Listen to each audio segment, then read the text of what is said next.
अल्हम्दुलिल्लाहि वहदा वस्सलातु वस्सलामु अला मन ला नबिय्य बअदा। अम्मा बाद, औज़ु बिल्लाहि मिनश शैतानिर रजीम, बिस्मिल्लाहिर रहमानिर रहीम।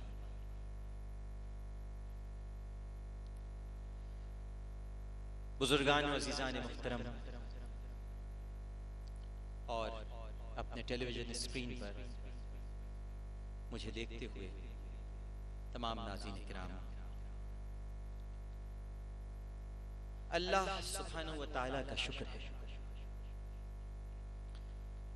जिसने हमें अपने हबीब मुकर्रम सल्लल्लाहु अलैहि वसल्लम के साथ निस्बत गुलामी का शर्फ अता फरमाया।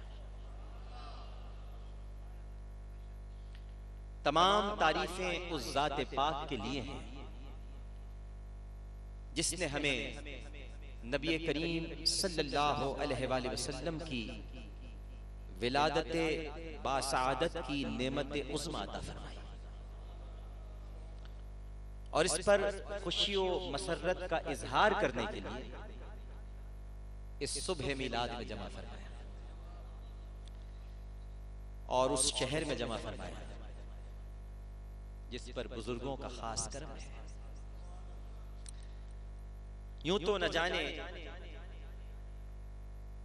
कितने ही अल्लाह के खासुल खास बंदों ने सरजमीन को रौनक बख्शी, मगर चार कुतुब और अब्दाल ऐसे हैं, चार कुतुब और अब्दाल ऐसे हैं जिन्होंने इस खित्ते लाहौर को थामा हुआ है। इस सरजमीन के जिस कोने से मैं आपसे मुखातिब हूं, सामीन किराम और नाज़रीन किराम, यहाँ दाता सैयद अली हिजवेरी रहमहुल्लाह ताला महव ख्वाब है, तो दूसरे कोने पर शाह जमाल मौजूद है, तीसरे कोने पर मियां मीर साहब का मजार है, तो चौथे कोने पर माधोलाल मौजूद है और इसी सरजमीन पर आसूदे खाक शायर मशरिक अल्लामा डॉक्टर मोहम्मद इकबाल है और शर्फ खत्म नहीं हुए। इस सरजमीन को यह शर्फ भी हासिल है कि यहां मियानी साहब के कब्रिस्तान में आशिक रसूल गाजी अलमदीन शहीद भी मौजूद है।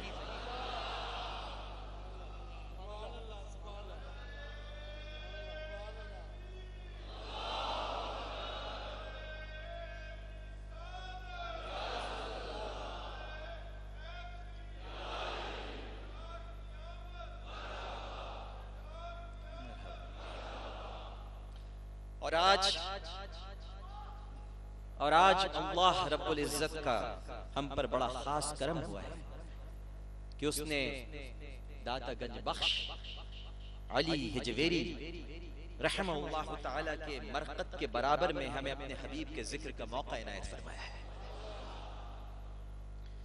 यहाँ वो जलीलुल कद्र हस्ती आराम फरमा है कि जिनकी शान बयान करते हुए अल्लामा इकबाल ने फरमाया था, सैयदे हिजवेर मखदूमे उमम, सैयदे हिजवेर मखदूमे उमम, मरकदे ऊ पीर संजरे राहरम, खाके पंजाब अज़दम ऊ जिंदा गश्त, सुबह माँ अज महरे ऊ ताबिंदा गश्त। यानी इकबाल फरमाते हैं कि सैयदे अली हिजवेरी उम्मत के मखदूम है,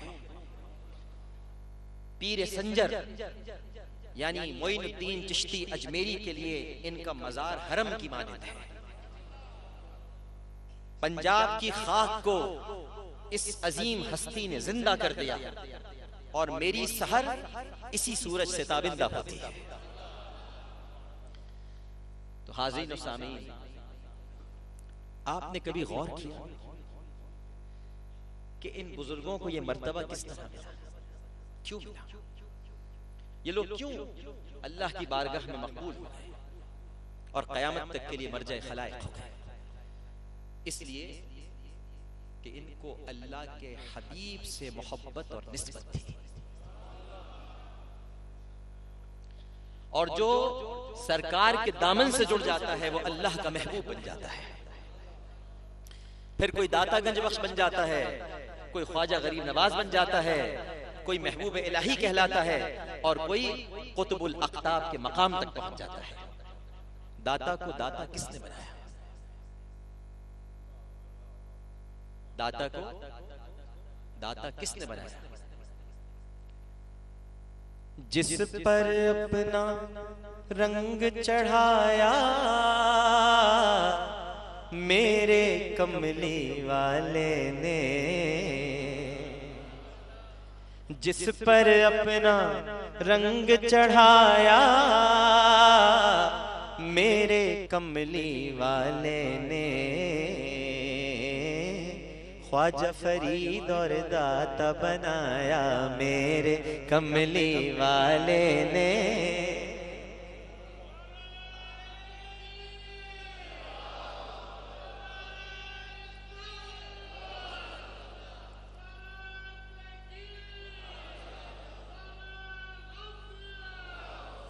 तो दाता को दाता किसने बनाया? ख्वाजा को ख्वाजा किसने बनाया? निज़ामुद्दीन औलिया को महबूब इलाही का दर्जा कैसे मिल गया? शेख अब्दुल कादिर जिलानी गौसे आजम क्यों कहलाए? इसलिए कि ये सब गुलामान मुस्तफा सल्लल्लाहु अलैहि वसल्लम है। इन सबको एक अजीम तरीन हस्ती से निस्बत की और है, और इसी निस्बत में इनको बुलंद कर दिया। रोजाना हजारों अफराद की उनके मज़ारात पर आमद इस हकीकत का मुंह बोलता सबूत है। ये ऐसे मुर्दा हैं जो जिंदों को पाल रहे हैं। भाई मुर्दा ही कहते हो ना, तो चलो मुर्दा ही सही, मगर ये ऐसे मुर्दा हैं जो जिंदों को पाल रहे हैं। इन बुजुर्गों को ये मकाम इसलिए मिला कि उन्होंने दुनिया की बादशाहत छोड़कर आका करीम सल्लल्लाहु अलैहि वसल्लम की चाकरी इख्तियार कर ली। जिसको जो कुछ मिला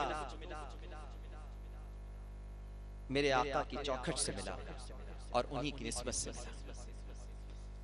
खुदा की कसम, खुदा की कसम, सब निस्बतें मिट जाएंगी मगर प्यारे आका अलैहिस्सलातु वस्सलाम की निस्बत जिंदा व जावेद रहेगी। सैयद अली हिजवेरी हो रहमहुल्लाह ताला या ख्वाजा मोइनुद्दीन चिश्ती अजमेरी रहमहुल्लाह ताला, सबको इसी निस्बत ने जिंदा व जावेद कर रखा है। तो पता चला कि ये निस्बतें ही हैं, ये निस्बतें ही हैं जो इंसान को बनाती और बिगाड़ती है, और ये निस्बतें ही हैं जो इंसान को पस्त और बुलंद कर देती है। मिट्टी की क्या हकीकत है? मिट्टी की क्या हकीकत है? मगर जब ये मिट्टी बुराक के सुमों से मस हो जाए तो तरियाक बन जाती है, बेजान में डालें तो जान पड़ जाती है। पानी की क्या हकीकत है? मगर जब यही पानी इस्माइल अलैहिस्सलाम की एड़ियों को चूम कर निकलता है तो जमजम बन जाता है। कपड़े की क्या हकीकत है? मगर जब यही कपड़ा हजरत यूसुफ अलैहिस्सलाम के बदन अथर को छू जाए तो याकूब अलैहिस्सलाम की बेनूर आंखों का नूर भी वापस ले आता है।